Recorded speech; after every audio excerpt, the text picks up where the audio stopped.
हाल ही में social media पर एक पुराना वीडियो फिर से चर्चा में है और इस बार यह वीडियो केवल अतीत की याद नहीं दिला रहा बल्कि वर्तमान की राजनीति में आग लगाने का काम कर रहा है।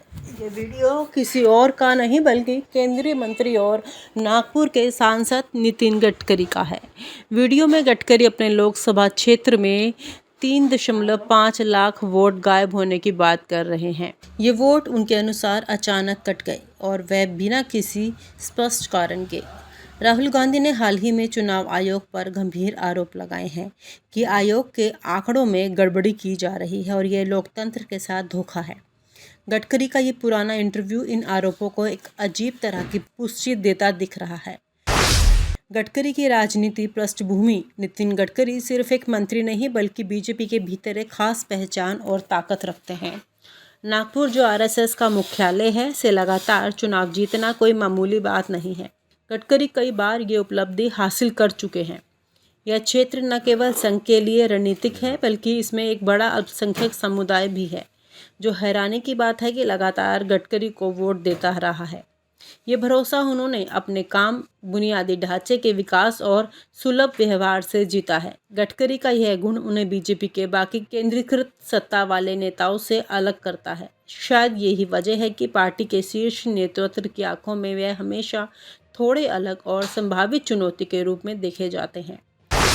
वायरल वीडियो और राहुल गांधी का हमला। गडकरी के वायरल वीडियो में वह कहते हैं कि उनके क्षेत्र में 3.5 लाख वोट अचानक लिस्ट से गायब हो गए। उनका ये दावा गंभीर है क्योंकि ये किसी हार जीत का मामूली अंतर नहीं बल्कि पूरे चुनाव परिणाम को प्रभावित करने वाली संख्या है। राहुल गांधी ने हाल ही में संसद और सार्वजनिक मंचों पर चुनाव आयोग पर निशाना साधा और आरोप लगाया कि आयोग निष्पक्ष नहीं रह गया है।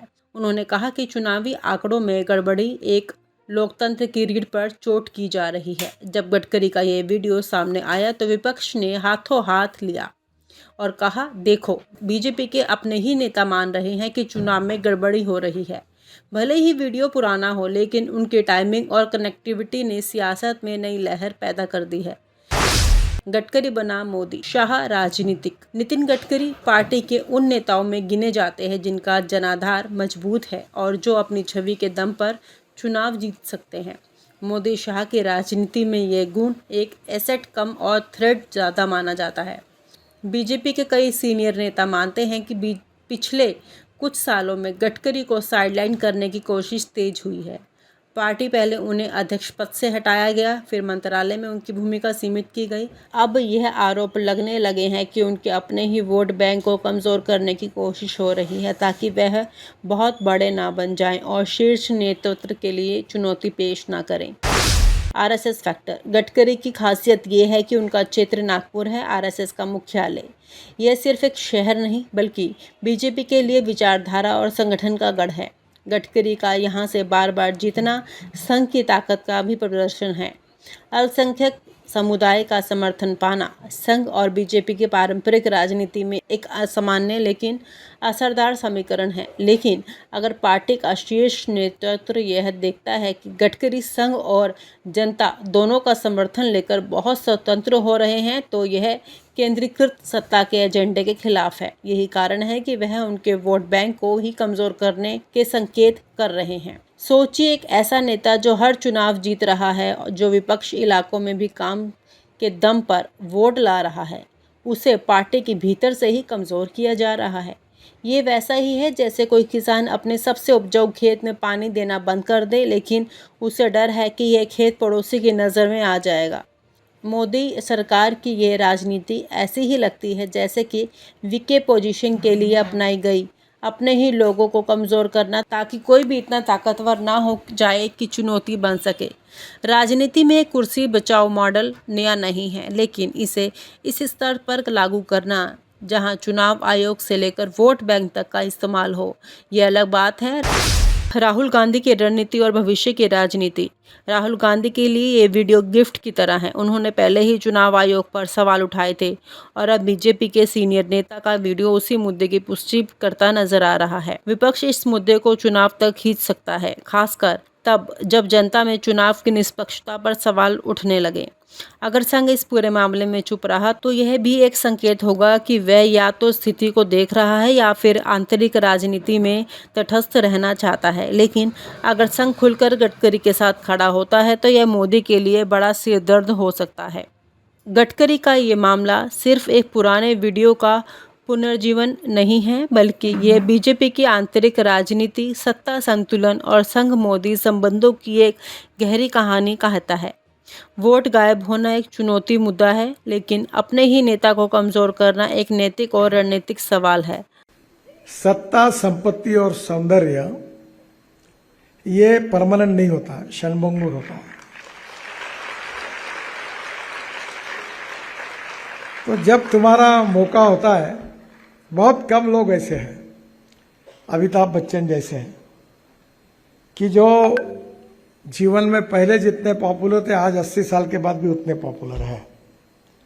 यहाँ तो रोज लोग पत्ते बदलते हैं, एक सिनेमा चलता है, दूसरा डब्बे में जाता है, तो खत्म होता है करियर।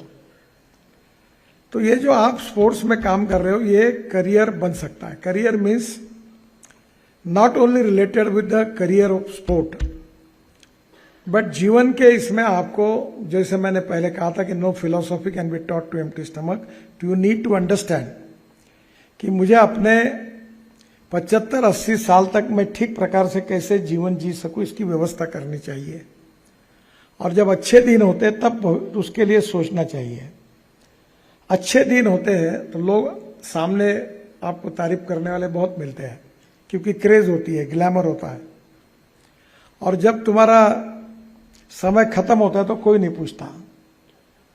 तो इसलिए हमें परमानेंट अगर इसको सोचना है तो करियर बनाओ। और करियर बनाने में मैं वैसे फाइनेंशियल कंसल्टेंट नहीं हूं, चार्टर अकाउंटेंट नहीं हूं, पर आज फाइनेंशियल एक्सपर्ट हूं।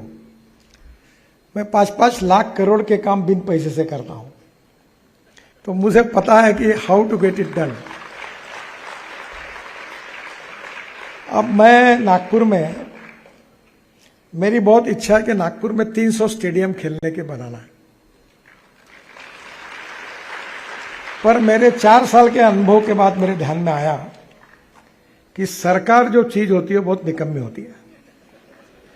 कारपोरेशन, एनआईटी, इनके भरोसे कोई काम नहीं होता। ये चलते गाड़ी को पंक्चर करने का एक्सपर्टाइज उनके पास होता है।